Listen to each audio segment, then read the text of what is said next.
Let's get further analysis now from David Dunn. He is a professor of international politics at University of Birmingham and joins me live from Birmingham in the UK.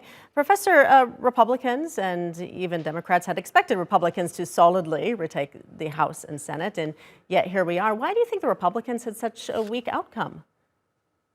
It's a whole variety of reasons why that was the case. That the general public voted on the issue of abortion in much larger numbers.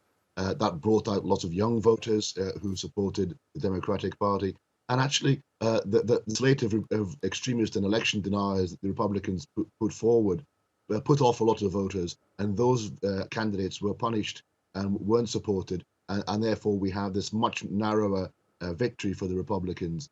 And in fact, actually, if you're taking into account the redistricting to end gerrymandering in New York State, the Republicans have done much worse. Had the old districts applied, they may likely have actually lost control of the House too. So it's a very narrow victory. But actually, there's an irony in that, because even though they've won by the narrowest of margin, the composition of the lower house that results from that is one that is much more extreme than the outgoing House of Representatives. They've elected many more people in deep red states who are antithetical to any form of engagement with the governmental process. And they see it as their task to actually harry and hamper and make difficult the rule of the governing party in the White House.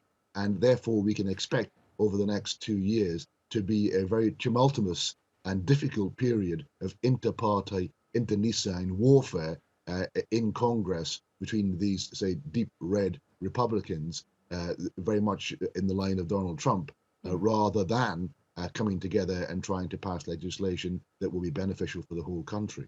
Their aim will primarily be to disrupt rather than to pass legislation. Yeah, and that was exactly what I wanted to ask you, because it seems like the era of bipartisan support and doing what is best for the country is over.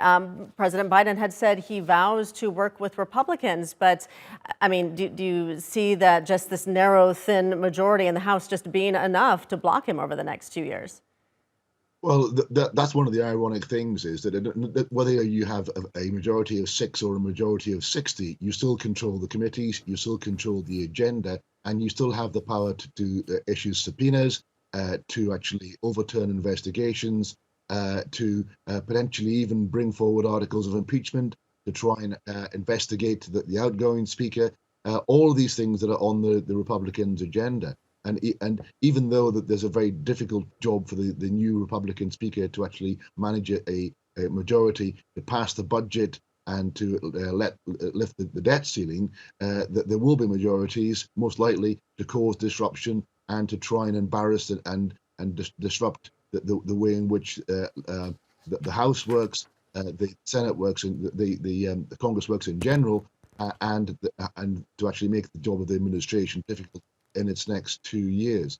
We can expect, as you say, the White House and the Senate to actually introduce legislation, and in order for it to be rejected by the lower house, in order to show how disruptive they are to actually getting things done in the interest of the American people.